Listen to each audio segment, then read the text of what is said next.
मित्रों, मैं मनीष चौहान एक बार फिर से आपका स्वागत करता हूं YouTube चैनल हेलो पर। और मैं सबसे पहले आपको धन्यवाद करना चाहूंगा कि आपने अभी जितनी वीडियो मैंने बनाई है उन सबका बड़ा पॉजिटिव रेस्पॉन्स मिला है और सब लोगों ने हमारी मेहनत की, जो मेरी पूरी टीम है उसकी सराहना की, तो उसके लिए थैंक्स। पहली वीडियो में हमने डिस्कस किया था कि आखिर चेरनोबिल प्लांट क्यों था, कहां था, उसमें ब्लास्ट कैसे हुआ और क्यों। अब इस दूसरी वीडियो में हम लोग इसके आगे बात करने वाले हैं कि आखिर इस ब्लास्ट का इफेक्ट क्या पड़ा। जाहिर सी बात है, बैड इफेक्ट ही पड़ेंगे, किसी भी ट्रेजेडी का, एक्सीडेंट का कोई पॉजिटिव इफेक्ट तो होता नहीं है। और दूसरा, इसके इफेक्ट को खत्म करने के लिए क्या किया गया। तीसरा, क्या कुछ लोग इसके गुनाहगार पाए गए। चौथा, आज चेरनोबिल कैसा है। तो वीडियो शुरू करते हैं। अगर अभी तक आपने वीडियो शेयर नहीं किया है, सब्सक्राइब नहीं किया है, तो जरूर सब्सक्राइब कीजिएगा और अपने फ्रेंड्स के साथ शेयर भी कीजिएगा। सबसे पहले बात करेंगे इस एक्सप्लोजन से होने वाले लॉस की। तो मैंने आपको बताया कि जब एक्सप्लोजन हो गया तो पहला लॉस तो यह हुआ कि मैकेनिकल इंजरीज हुई, लोगों को हीट की वजह से इंजरी हुई, लोगों को चोट लग गई, तो वो तो एक अलग फैक्टर है। और चूंकि रेडिएशन ने तुरंत प्रभाव नहीं डाला, उसमें टाइम लगता है इस काम में, तो लोग इसके लिए थोड़ा सा केयरलेस भी। लेकिन अब आप समझिएगा कि हजारों टन न्यूक्लियर मलबा, न्यूक्लियर डेब्रिस, जिसमें यूरेनियम है, ग्रेफाइट है और दूसरे बहुत सारे बाई प्रोडक्ट है, वो हवा में फैल गए और हजारों किलोमीटर दूर तक पहुंच गए। ये सारा रेडिएशन हमारे शरीर की सेल्स पर फर्क डालता है। आपको जान के आश्चर्य होना चाहिए कि लगभग 40% यूरोप इस इंफेक्शन की चपेट में आ चुका था अगले 3 दिन। और इसके बड़े दुष्परिणाम उन लोगों के सामने हैं।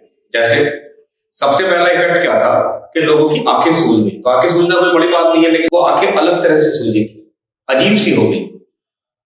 सेल्स डैमेज हो गए, lungs cancer, limbs cancer, skin cancer, breast cancer. ऐसा कौन सा कैंसर था जो इन इन्फेक्शन के चलते नहीं हुआ, क्योंकि वो रेडिएशन लोगों के शरीर पर पड़ा, उन्होंने सेल्स को डैमेज किया। जहां भी सेल डैमेज हो गई वहीं से एक दूसरी बीमारी आती है।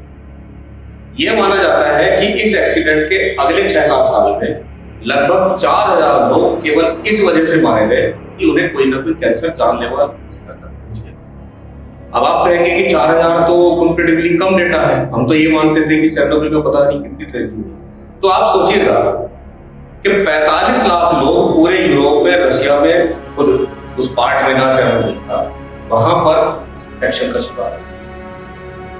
जो लिक्विडेटर्स यूज किए गए, लिक्विडेटर्स को बाद में एक अलग उसमें डिस्कस करने वाले हैं थोड़ी देर के बाद, 6 लाख लोग लगभग वहां पर लगाए गए उसमें। तो वो अपने साथ बीमारियां लेकर गए। जो 6000 लोग तो तुरंत मर गए, मैंने आपसे बताया कि 4000 लोग तो तुरंत मर गए अगले 6-7 साल। लेकिन अब इसके साथ 45 लाख लोग इन्फेक्टेड हो गए जिन्हें कोई ना कोई बीमारी जीवन भर के लिए। आज भी रेडियो एक्टिव इन्फेक्शन के ट्रीटमेंट बहुत कम है, और ये बात तो आज से लगभग 35-36 साल में।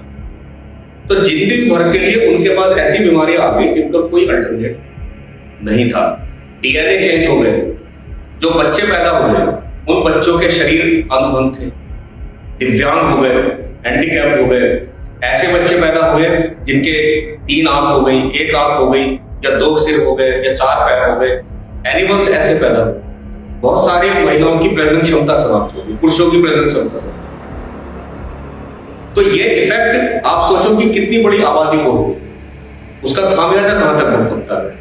अब आप ये सोचिएगा कि ये अनुमान लगाया जाता है WHO की तरफ से कि अगले 100 साल में वो जो 40-45% यूरोप इन्फेक्टेड हुआ, उससे कम 4 लाख लोग मर चुके होंगे कैंसर संबंधी बीमारी से। अब ये डेटा इससे बहुत ज्यादा होगा, और ये सिर्फ 100 साल का अनुमानित डेटा है। हो सकता है एक्चुअल लॉस इससे कहीं ज्यादा। ये तो हुआ एक लॉस। बड़ी जुगुप्सा पैदा होती है इन वीडियोस को देखकर, जिसमें हम देखते हैं कि लोगों को क्या क्या दिक्कतें हुई। 30 वर्ग किलोमीटर के एरिया में जितनी बॉटनी थी, जितने पेड़ पौधे थे, तुरंत झुलस गए, लाल पड़ गए। रेड फॉरेस्ट का नाम से दिया गया क्योंकि पूरी तरह से लाल हो गए। पशु पक्षी सब मर गए इन्फेक्शन के। फसलों को घोषित कर दिया गया कि अब आप इसमें फसलें नहीं कर पाएंगे क्योंकि इसमें रेडियो एक्टिव रेडिएशन आ गया है, अब ये लंबे समय तक यूज नहीं होगा। तो फसलें खराब हो गई, लोगों को वहां से माइग्रेट करना पड़ गया, वो एक अलग फैक्टर है। आज भी उस एरिया में कोई नहीं जाता, सरकार की तरफ से वो अबेंडेंट एरिया है।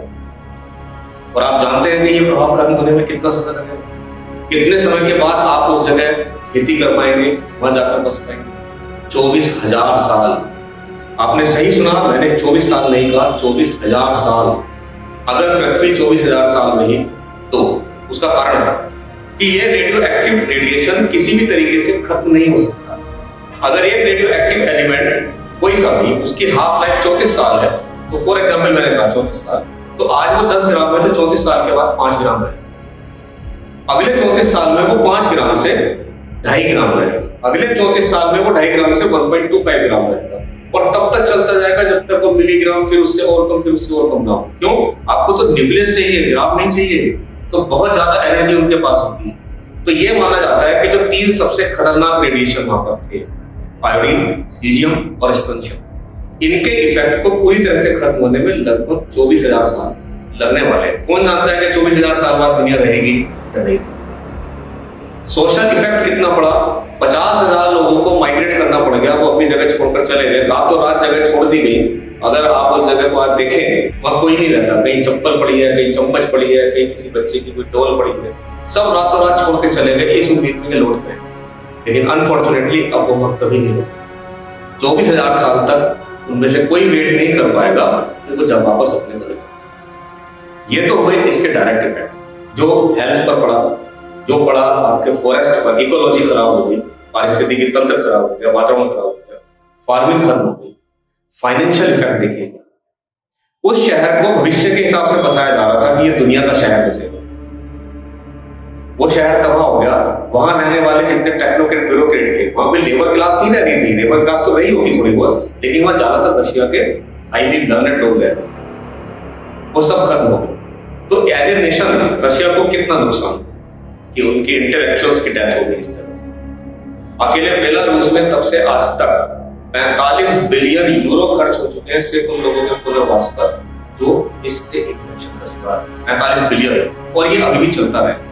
आज चेर्नोबिल यूक्रेन में, और यूक्रेन की जीडीपी का हर साल 5% सिर्फ चेर्नोबिल के नाम पर खर्च किया जाता है। उनकी मजबूरी है उन रेडिएशंस को रोकने के लिए, उन इन्फेक्शंस को रोकने के लिए।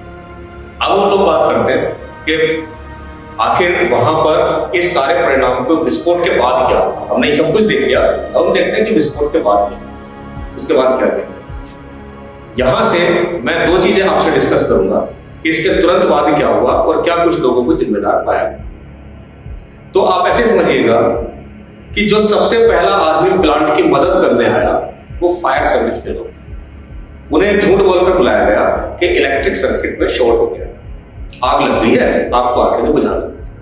तो वो लोग बगैर किसी अपरेन के, जो शील्ड होती है जो इस काम के लिए यूज की जाती है रेडियो एक्टिव से बचने के लिए, वो बगैर उसके बेचारे जल्दी जल्दी भाग के आ गए कि भाई प्लांट में आग लग। जाहिर सी बात है, जो उन्हें सबसे पहली हैवी डोज मिली, जो सबसे ज्यादा रही होगी, वो उन फायर सर्विस वाले लोगों, उनमें भी 3 का जिक्र मैंने आपसे किया जो लेवल घूमने गए थे, तो उनके पास तो कोई विकल्प ही नहीं था।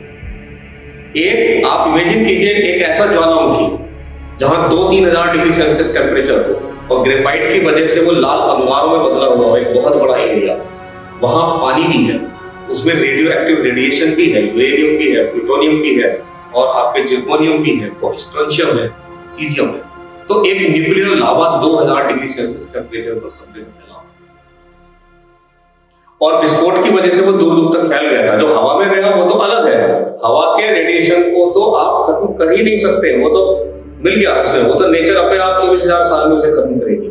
मिट्टी से नहीं हटा सकते आप उसे, आप पेड़ पौधों के अंदर से नहीं हटा सकते, आप लोगों के डीएनए से नहीं हटा सकते, वो तो अपने आप वक्त के साथ हटेंगे। लेकिन जो वहां पर मलबा फैला हुआ था उसे तो रोकना जरूरी था। इस काम के लिए सोवियत सरकार ने एक टीम का गठन किया, और इस काम में 36 घंटे लग गए उन लोगों को। ये उन लोगों की लापरवाही का सबसे बड़ा सबूत है। 36 घंटे इस काम में एक टीम बनाने के लिए उन लोगों को लग गए। लेकिन सोवियत सरकार की इस बात के लिए तारीफ करनी पड़ेगी कि उन्होंने इस काम को बहुत मजबूती से अंजाम दिया, नहीं तो ये इफेक्ट आज जो भी है ये बहुत भयानक है। ये इससे बहुत ज्यादा भयानक हो जाता अगर अगले कुछ महीनों में सोवियत सरकार ने अच्छे तरीके से काम नहीं किया। तो उन्होंने एक टीम बनाई जो इस सारे हादसे के सारे परिणामों को खत्म कर दी, जो खत्म किए जाने पॉसिबल थे, और उन्हें नाम दिया गया लिक्विडेटर। लिक्विडोटार। ये रशिया लैंग्वेज का शब्द है जिसका अर्थ होता है किसी हादसे के परिणाम को खत्म करना। तो पहले लिक्विडेटर वो फायर सर्विसमैन के लोग थे जो ARS का शिकार हुए और बुरी तरह मौत का शिकार। उसके बाद 36 घंटे के बाद सोवियत सरकार ने कम से कम 6 लाख लोग, आज तक कोई डेटा हमारे पास नहीं है, सोवियत सरकार ने कभी जाहिर नहीं किया, रशिया ने कभी नहीं बताया कि कितने लोग भेजे गए थे, लेकिन ये माना जाता है कि कम से कम 6 लाख लोग उन्होंने वहां भेजे। माना तो ये जाता है कि उन्होंने इससे कहीं ज्यादा भेजे थे, लेकिन 6 लाख लोग सरकार ने माना कि हमने भेजे थे। उसमें आपके बहुत सारे फायर सर्विस के लोग थे, उसमें पायलट्स थे, उसमें सोल्जर्स थे, उसमें लेडीज थी, उसमें मजदूर थे, उसमें सभी तरह के टेक्नोक्रेट्स थे। 6 लाख लोग चेरनोबिल में झोंक दिए गए। पहला काम था पूरी सिटी को जल्द से जल्द खाली कराना। इस काम में उन्हें 36 घंटे लगे। ये एक क्वेश्चन मार्क है कि 36 घंटे का टाइम क्यों लगा आपको 50,000 लोगों को वहां से हटाने के, लेकिन हटाया गया। लोगों को बताया गया कि आप 3 दिन में वापस लौट के आ जाओगे, कुछ समय के लिए बस ये प्रॉब्लम है। तो सब लोग जो केवल बहुत जरूरी सामान था वो लेके गए, बाकी सब ऐसे ही। दूसरा काम, ये तो उन्हें हटाने का काम हो गया। दूसरा काम था कि जो आग लगी हुई थी उसे बुझाना था। उस आग को बुझाने में फायर वालों को 10 दिन लगे। निचले हिस्से में फिर भी लगती रही, कोर का निचले हिस्से में विस्फोट हुआ था, उसमें आग फिर भी लगती रही, परमानेंट लंबे टाइम तक, लेकिन फिर भी 10 दिन में उन्होंने सफलता प्राप्त। एक बहुत बड़ी टीम इस काम पर लगाई गई कि 30 वर्ग किलोमीटर के एरिया में, आज हम मानते हैं 30 वर्ग किलोमीटर, उस समय तो और ज्यादा रहा होगा, हर इंच जमीन की देखभाल करनी थी मीटर्स की हेल्प से। कहाँ रेडिएशन है, कैसे उसे वहां से मिट्टी को हटाना है। जितने पशु पक्षी थे, जितने प्लांट थे, सबको गिराया गया, उन्हें दबाया गया। जितनी मिट्टी थी उस सबको कंट्रोल किया गया, उसे दबा दिया गया। जहां भी इंफेक्टेड चीज मिली, और ये कोई एक आध चीज नहीं थी, 30 वर्ग किलोमीटर का एरिया था, उसके चप्पे चप्पे की छानबीन हुई। जिन ट्रक्स का यूज किया गया उस मलबे को इधर से उधर फेंकने के लिए, उन पर लेड की चादरें चढ़ाई गई, इससे इंफेक्शन ना हो। लेकिन आपको जान के अजीब लगेगा कि कोई भी ट्रक 7 दिन से ज्यादा काम नहीं कर पाता, क्योंकि 7 दिन में रेडिएशन लेवल इतना हो जाता था कि उसकी मशीन भी काम करना बंद कर देती थी, और जो लोग उसमें काम करते थे वो लोग तो बंद नहीं बनते। तो हर 7 दिन के बाद ट्रकों को रिटायर किया जाता था, उन्हें जमीन में गाड़ा जाता था। ये आसान काम नहीं था। इसके साथ साथ और भी दूसरे काम थे। 50,000 लेडीज को सिर्फ इस काम पर लगाया गया कि आपको घर घर जाना है। वर्कर्स थी, लेडी वर्कर थे। 50,000 लोगों को लगाया गया कि आपको घर घर जाना है, कोई भी खाने पीने का सामान है उसे तुरंत इकट्ठा करो, उसे जो जगह बनाई गई थी वहां लाके डालो, उन्हें दबाना है, जिससे कोई महामारी ना फैले। इन सब रेडिएशन के साथ मजदूर लगाए गए एक बहुत बड़ी तादाद। बहुत सारे लोग, चूंकि कम्युनिस्ट देश था, बहुत सारे लोगों को जबरदस्ती लाया गया, मौत के मुंह में कौन जानता, लेकिन बहुत सारे लोग ऐसे भी थे जो अपनी मर्जी से आए देश की सेवा करने के नाम पर। सबको इसी के लिए तैयार किया गया था कि आज देश को आपकी जरूरत है। तो वो 6,000 लिक्विडेटर्स थे। उस प्लांट को ढकने के लिए उसके ऊपर मिट्टी डाली गई, क्योंकि रेडिएशन था। आज भी उसमें बहुत कुछ है। आप मान के चलिएगा कि 200 टन कोरियम लावा, 20 टन रेडियो एक्टिव डस्ट और 16 टन यूरेनियम फ्यूल वहां आज भी है। तो इस सबको ढका जाना जरूरी था, नहीं तो वो लगातार पारिस्थितिकी को, इकोलॉजी को परेशान करता था। तो चॉपर्स लगाए गए इस काम पर, जितने भी बेस्ट पायलट्स हो सकते थे रशिया के। एक वीडियो आप देखिएगा, साथ में दिख रहा है कि उस समय शूट किया गया कि एक चॉपर जब मिट्टी लेकर गया तो इतनी ज्यादा हीट थी, इतना ज्यादा रेडिएशन था कि वो हेलीकॉप्टर मेल्ट हो गया और पायलट बेचारा उस हेलीकॉप्टर के साथ उसके अंदर जाके गिर गया। तो सैकड़ों पायलट्स लगाए गए चॉपर्स के साथ कि आपको इसके ऊपर मिट्टी लाके डालनी है, इसे दफन करना है उस रिएक्टर को जहां पर वो आग लगी। आर्मी वालों ने बड़े प्राउडली पहले दिन कहा, पुरानी कोटेशन है उन लोगों की, कि हमने 100 टन मिट्टी डाल दी, अब तो काम खत्म हो गया। तो वहां साइंटिस्ट ने उन्हें बताया कि सर आपको 100 टन मिट्टी नहीं डालनी, आपको 5,000 टन मिट्टी डालनी है। तो ये एक बड़ा लंबा काम था, बड़ा भारी काम था कि आप मिट्टी भरे हेलीकॉप्टर में और 5,000 टन मिट्टी से उसे ढक दें। उसमें बोरॉन भी था, उसमें बोल्डर्स भी थे, जो कुछ भी मिला ऐसा जो रेडिएशन को रोक सकता था, उस सबसे उसे दफना किया गया। सबसे खराब चीज थी कि वो जो नीचे मेल्ट डाउन होने का खतरा था, और वो पानी के, उस समय तो फायर सर्विस वालों ने उसे रोक दिया, लेकिन पानी तो फिर भी रुका हुआ था ना, तो उस पानी तक मेल्ट डाउन को पहुंचने से कैसे रोका। तो 550 फीट की एक टनल बनाई मजदूरों ने 50 डिग्री सेल्सियस के टेम्परेचर पे काम करके, जिससे वो अलग हो जाए। वो प्रिपेयर्ड नदी आगे चल के यूक्रेन की कीव राजधानी तक आती है। उन लोगों के पीने की व्यवस्था उस पानी से होती है। तो उसे हटाना जरूरी था। तो आप सोचिएगा कि 55-50 डिग्री सेल्सियस टेम्परेचर पे 550 फीट और पूरा जान का खतरा, तो उन मजदूरों ने कैसे वहां पर काम किया। और सबसे खतरनाक काम था कि वो जो पास वाले रिएक्टर की छत पर मलबा आकर गिरा था, उसे उठा के फेंका। स्पेस में काम करने वाले व्हीकल्स मंगाए गए इस काम के लिए कि वो उसमें अच्छे से काम कर पाएंगे, इफेक्टिवली काम कर पाएंगे, लेकिन कोई इंस्ट्रूमेंट काम नहीं कर पाया क्योंकि रेडिएशन लेवल इतना ज्यादा था कि इलेक्ट्रॉनिक्स की सारी चीजें जाम हो। तो फिर कौन सामने आया? फिर से वही लिक्विडेटर सामने आया। मैनुअली उस कूड़े को उठा के नीचे फेंक दिया। गड्ढा बनाया गया है थोड़ा सा कि ये सारा मलबा इसके अंदर लाना है। बहुत सारा मलबा था, 2-4 बाल्टी मलबा नहीं था, बहुत सारा मलबा था। 90 सेकंड का टाइम उन वर्कर्स को दिया जाता था कि आपको एक बार जाना है, 90 सेकंड में एक फावड़े में जितना भर सकते हो लो, उसे लाके फेंक दो और 90 सेकंड में वापस उस जगह से हट जाना है, क्योंकि 90 सेकंड से ज्यादा रुकने का मतलब था रेडिएशन की डोज ले लेना। तो ये एक महा अभियान था।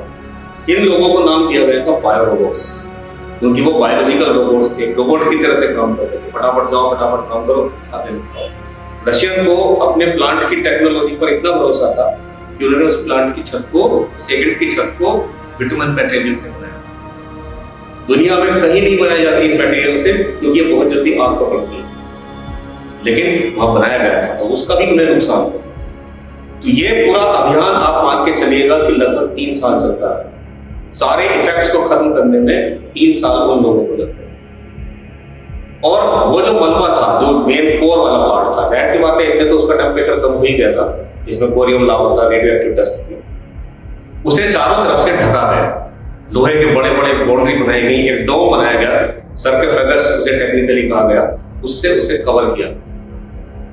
लगभग 8000 टन स्टील इस काम में यूज हुई और 11,000 करोड़ टन कंक्रीट इस काम में इस्तेमाल करा गया, उसे चारों तरफ से घेरने के लिए। काश के पहले से कुछ प्रोविजन किए जाते तो आपको इतना खर्चा करने की। इस पूरे अभियान पर उस समय के हिसाब से 3 बिलियन यूरो खर्च, सिर्फ उस समय के इस अभियान के लिए। जो बाद में खर्च हुए, जो रशिया सरकार को अपने लोगों के पुनर्वास के लिए करने पड़े, वो अलग है। केवल इस लिक्विडेशन, जो लिक्विडेटर्स पे खर्च हुए, तो वो इतना पैसा। वो सर्कोफेगस भी लंबे समय तक काम नहीं कर पाया। 2020 में उसे फिर से बनाना पड़ा, क्योंकि खतरा हो गया था कि अभी टूट जाएगा। अब उस पर एक बहुत मजबूत सर्कोफेगस दोबारा बनाया गया, लेकिन अनफॉर्चुनेटली ये सर्कोफेगस भी केवल 100 साल ही काम कर पाएगा। सन 2000, आज से 100 साल के बाद, 2 साल तो हो गए, आज से 98 ईयर्स के बाद आपको फिर से एक डोम बनाना पड़ेगा जो उसे कवर। पहले वाला डोम इसके अंदर है, जो शायद अगला 100 साल के बाद बनेगा, वो इन दोनों को कवर करेगा। तब जाके 24,000 साल में इसके सारे इफेक्ट खत्म। अब बात करते हैं कि क्या इस दुर्घटना के लिए, इस एक्सीडेंट के लिए कुछ लोगों को जिम्मेदार है। देखिए, यहाँ बहुत सारे लोगों के अलग अलग पक्ष हैं। मैं सोवियत सरकार की सराहना करता हूँ कि उन्होंने जो लिक्विडेटर से काम कराया वो बहुत विशाल, वहां के लोगों ने काम किया। ये एक अलग बात है कि सोवियत सरकार ने कभी नहीं बताया कि वो कहाँ पर गए, कितने लोग आए थे, उनमें से कितने बीमार हुए। माना जाता है कि उन्होंने 6 लाख से भी कहीं ज्यादा लोग इस काम में उतारे, लेकिन उन्हें मजबूरी में लाया गया था, ये भी एक अलग बात है। इस सबके साथ साथ अब क्या केवल वो 3-4 लोग जो इस स्टेशन को कंट्रोल करते थे वही जिम्मेदार थे? हालांकि उनकी अपनी गलतियां हैं। उनकी गलतियां हैं कि उन्होंने टाइम रहते ऊपर नहीं बताया कि एक ऐसी प्रॉब्लम आ गई है, विस्फोट हो गया है।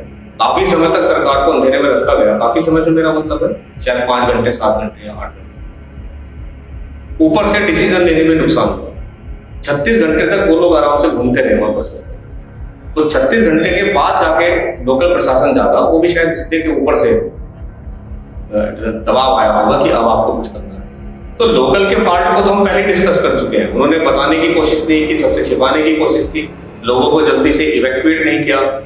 और प्लांट के फॉल्ट में वो उनका एक मैनुअल पार्ट बनता है।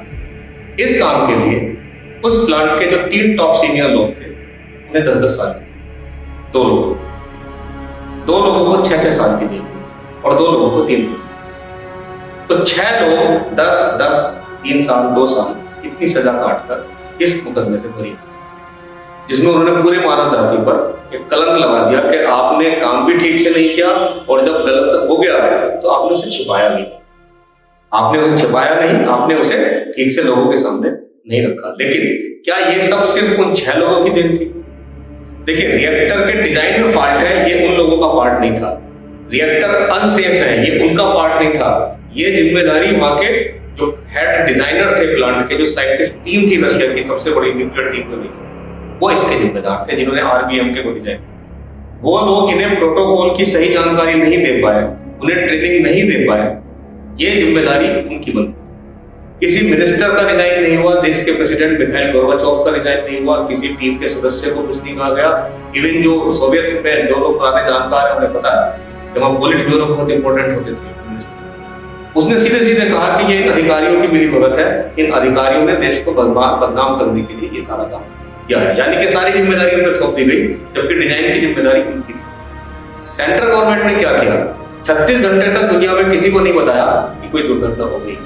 वो तो स्वीडन देश में एक रिएक्टर में जब रेडिएशन लेवल नापा जा रहा था, वहां नापते हैं रिएक्टर में हमेशा, वहां उन्हें एकदम से बढ़ता हुआ नजर आया क्योंकि रेडिएशन बढ़ रहा है। तो उन्हें आशंका हुई कि इसका मतलब रशिया के किसी प्लांट में गड़बड़ हुई है। स्वीडन सरकार ने रशिया से कांटेक्ट किया, रशिया ने साफ मना कर दिया, ऐसा कुछ नहीं हुआ।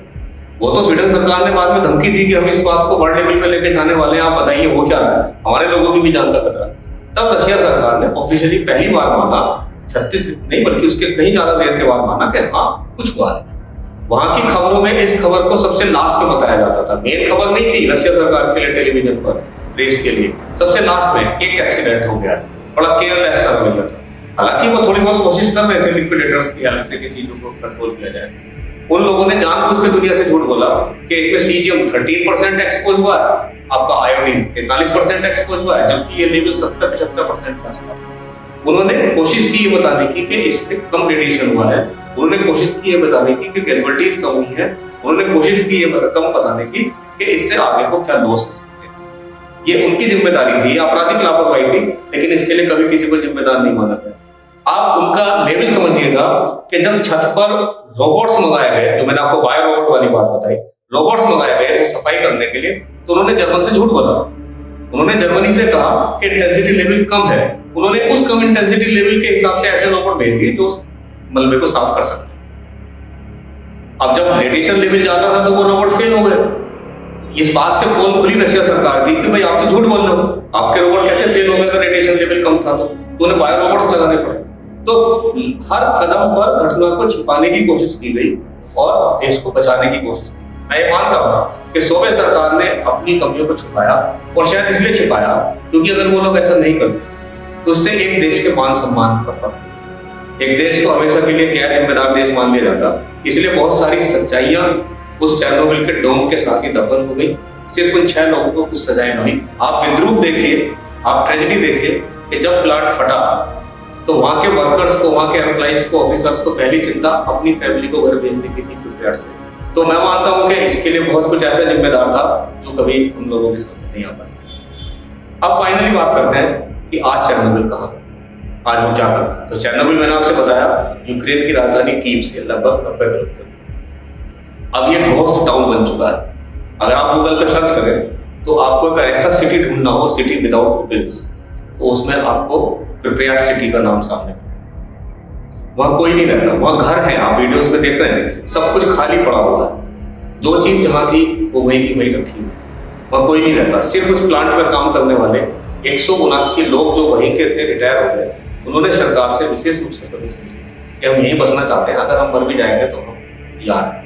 तो उनकी भावनाओं का सम्मान करते हुए वो 179 लोग वहां आज भी रहते हैं। उनके रहने का वहां कोई रिकॉर्ड नहीं है, उनके लिए बड़े स्ट्रॉन्ग मैनुअल है कि आपको क्या करना है। आप खुले में नहीं बैठ सकते, आप वहां नदियों में जाकर नहा नहीं सकते, आप वहां से फल नहीं खा सकते, आपको जो भी करना है बाहर से मंगाइएगा और उसी का यूज करिए। तो ये पूरा एक घोस्ट टाउन में कन्वर्ट हो चुका। वहां एक आज उन मकानों में, जो अच्छे मकान में, आज भी आप उन बिल्डिंग्स को देखिएगा तो आपको आश्चर्य होगा कि आज भी ऐसी बिल्डिंग्स नहीं होती जैसी वहां बनाई गई थी, क्योंकि वो तो सिटी ऑफ फ्यूचर बनाया जा रहा था रशिया के हिसाब से। वहां आज जंगली जानवर रहते हैं, जंगली जानवर तो धीरे धीरे पनप ही गए, पेड़ पौधे भी धीरे धीरे हो गए हैं, लेकिन वो सब बेकार ही हैं, उनमें फल भी आते होंगे लेकिन आप उन्हें खा नहीं सकते। तो वो एक पूरी तरह से घोस्ट टाउन में, जैसे आप हॉरर मूवीज में देखते हो, इस तरह की चीजों को पड़ चुका। आज भी वहां 4 चीजें बहुत ज्यादा रेडिएटेड, जो ट्रक्स दबाए गए, जो उन लिक्विडेटर्स का और सामान था जो वहां छोड़ा गया। आप सोचिएगा कि 6 लाख लोगों ने कितना सामान वहां छोड़ा होगा, और वो भी बहुत सारी चीजें तो ऐसी थी जो 2 या 3 दिन में डंप करनी पड़ती थी। ये नहीं कि आप गए तो 1 साल तक उसी का यूज करते रहे। वो सारा सामान वहाँ डंप पड़ा हुआ है। उसे डिस्ट्रॉय किया गया लेकिन बहुत सारा वहाँ डंप पड़ा हुआ है। उसका रेडिएशन लेवल आज भी ऐसा है जैसे पर घंटे आपके 5 चेस्ट एक्सरेज होंगे। इसके बाद वहाँ जो आज दूसरा जगह है हॉस्पिटल्स के बेसमेंट, जहाँ फायर सर्विस वालों के बूट्स या उनके और कपड़े उतारे गए थे, वो मोस्ट रेडिएटेड पार्ट था। उनके पास कभी कोई नहीं गया, कुछ ऐसे ड्रोन भेज के देखा गया कि आज वो किस हालत में है, तो वो जैसे छोड़े गए थे वैसे पड़े हुए। आज भी वो बूट उतना रेडिएशन करते हैं जितना प्रिपेयर सिटी में 36 घंटे बाद पाया गया था, आज से 36 साल। और जो सर्कोफेगस है वो तो आज भी भयानक है। 1 लाख एक्सरे पर आवर के हिसाब से रेडिएशन उसके अंदर आज भी है। और एक एलिफेंट बूट की मैं यहाँ पे जरूर बात करना चाहूंगा। एलिफेंट बूट का मतलब है कि वहां पर एक ऐसे बेसमेंट है कि जहां वो लावा धीरे धीरे ठंडा हुआ तो वाटर था, उसमें यूरेनियम था और जो बाकी न्यूक्लियर मलबा था वो सारा का सारा उसमें मिला हुआ है। वो एक जगह जाके जम गया है, उसे न्यूक्लियर बूट बोला है। वो न्यूक्लियर बूट भी, वो सॉरी एलिफेंट बूट भी आपका सर्कोफेगस की तरह से इतना ही इन्फेक्टेड है 1 लाख एक्सरे। तो ये आज के चेरनोबिल की हकीकत है। वहां कोई नहीं रहता, वो घोस्ट टाउन बन चुका है और अगले 24,000 साल तक में कोई नहीं रहेगा। अगर 24,000 साल बाद भी मानव सभ्यता रही तो उस जगह को हमेशा एक नर्क का द्वार ही माना जाए, क्योंकि वहां जाने की हिम्मत कभी कोई नहीं करेगा। तो यही चेरनोबिल की हकीकत है कि कुछ लोगों की लापरवाही से और कुछ समय खराब होने से, मैं समय खराब होना भी कहूंगा, दुर्घटना तो पहले भी हुई लेकिन वो कंट्रोल हो गई थी, ये नहीं हो पाई। तो एक ऐसा नरक का द्वार बन गया है पृथ्वी पर जो हमेशा पृथ्वी पर रहेगा। पृथ्वी खत्म हो जाएगी लेकिन वो सर्कोफेगस ऐसे ही खड़ा रहेगा। हर 100 साल बाद आप उसे बदलते रहेंगे अगले 24,000 साल।